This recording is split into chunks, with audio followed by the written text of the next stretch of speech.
Welcome to Meet the Candidate with your host, Sue Lonnie Madsen.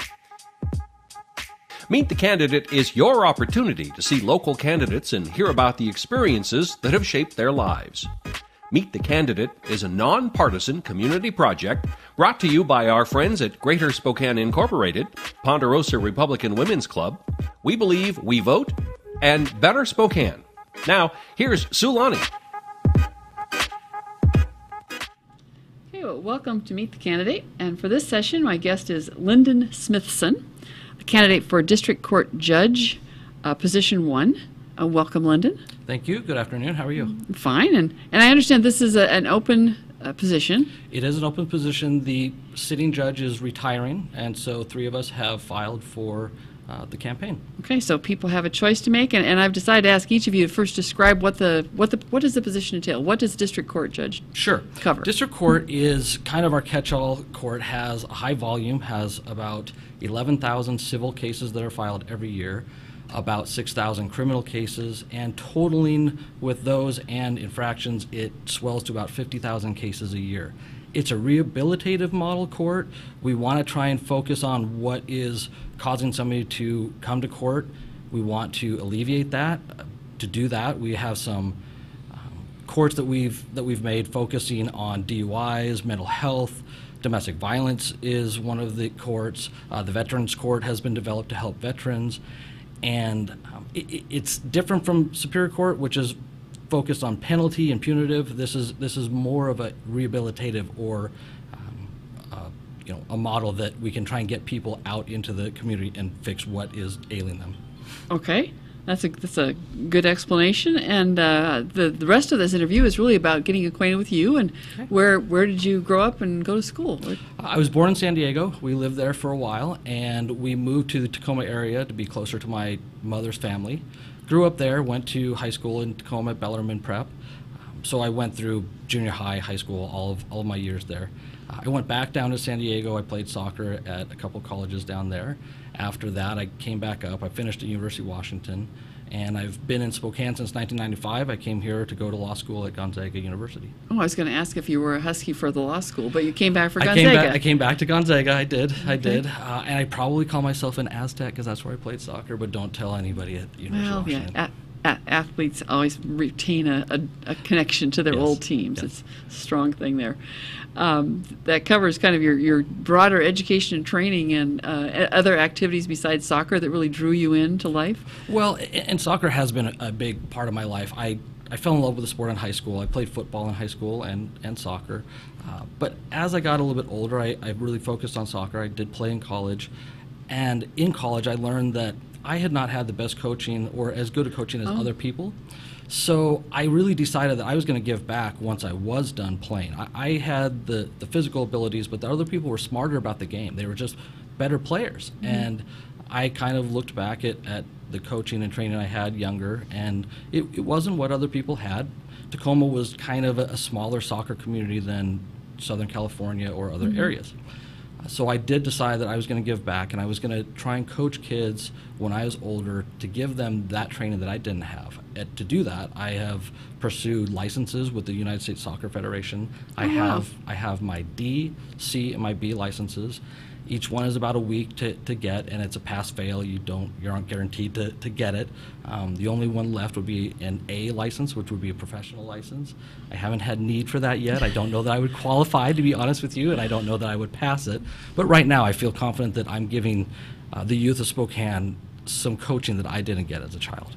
Well, that's cool. I have a young friend who's just really, really active in soccer, and she's excelling. I hope she's getting good coaching. Hopefully. Yeah. It's a big network in Spokane. We have a lot of players in Spokane. Wow.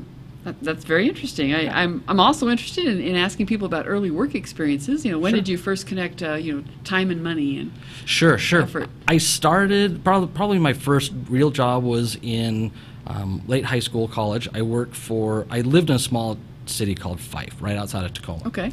I worked for the city of Fife, actually, on the road crew. So I pushed shovels, I drove big trucks, I threw asphalt around, jackhammered. I did all those grunt work that other people didn't want to do, or the full timers. They were like, we'll have the summer kids do that. Right.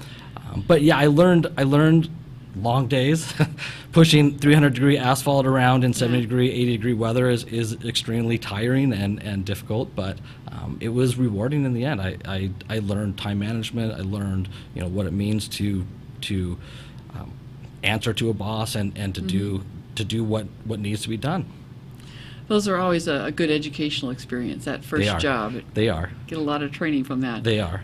Another place that what people learn and that shapes their points of view is travel, or an interesting travel that has really stuck in your head is something you've have traveled to Europe. It's fun to see the other side, to see how their culture has grown. It's unusual for us because we're in the United States and we're so big and spread out, but they have so many different nationalities and varied people that are so compact and so close together, and see how they relate and see how they get along is fun. It's also great to see the soccer that's over there. Yes, that would be the place to go for a soccer player. Sure, it is.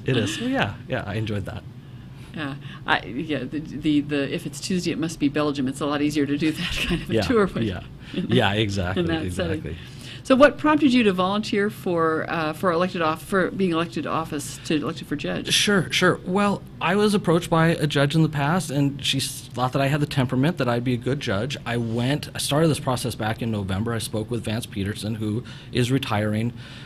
Talked to him about it. I talked to other judges. I talked to other lawyers, got feedback. I spoke with my wife and asked her if she was up to this, because I know always good to ask your partner. Well, it's a big commitment. It's a big commitment, and we have some friends who are on the bench, and we spoke with them, and they impressed upon me. This is a big commitment. And once we were all on board, I kind of waited until Vance Peterson had publicly announced that he was retiring. He did that in February-ish or so, and then I declared my candidacy after that. Okay. What fascinates you about judge as opposed to just the law? Well, the judge is where, the rubber meets the road, if you will. The cases are all heard in court, and it's where the judge, their temperament, how they handle it, how they treat people, that's where the most impact is had. A judge can have a big impact on somebody that has been accused of a crime and may be able to get them to a spot where they pursue treatment if it's a drug or alcohol issue, or if it is a domestic violence issue, they can issue them and send them to treatment, and hopefully we don't have that person back. As a prosecutor, currently, I want all of my accused to not come back before the court. I don't want to not see them because I don't like them, but it's because I want them to gain the skills and not come back through the courts. I think the judge is the same position as that. They want the person to excel and go forward and not come back through the court. Okay. We're down to that last minute, and you get to answer that question. Why should the voters choose you for this position? Thank you. Well, the reason is that I'm dedicated to justice. I'm focused on service. My run for judge is an extension of my service to the community through being a prosecutor and also coaching youth soccer for the last 10 or 15 years. I have the experience, and I know what it's like. I've been a civil litigation attorney. I've been a criminal defense attorney. I've been a city prosecutor. I know what it is like for a defendant to walk into court and how important each one of those court dates are for him, how the outcome is imperative to them. I know what it's like for a civil litigant to have to go to court and ask to be compensated for damages or for something that's happened to them in the past. And I know that it's intimidating for them. I know what it's like for a victim of domestic violence to have to go to court and face the abuser and how terrifying that can be. I have the experience. I've been assigned over 11,000 cases in the last 5 years through the city prosecutor's office. District court is a high-volume court. I have what it takes, and I have the experience to handle that volume of cases. But finally, I have the temperament and I have the compassion to treat everybody fairly and with dignity that comes before me as a judge. Okay. Well, I thank you for coming today, Lynden, and I think you. Voters are going to have a hard choice with 3 candidates for judge here. I appreciate it, and good meeting you. Thanks. Thanks for watching Meet the Candidate. Spokane Talks thanks our community-minded partners, Greater Spokane Incorporated, the Ponderosa Republican Women's Club, We Believe We Vote, and Better Spokane for helping make Meet the Candidate possible.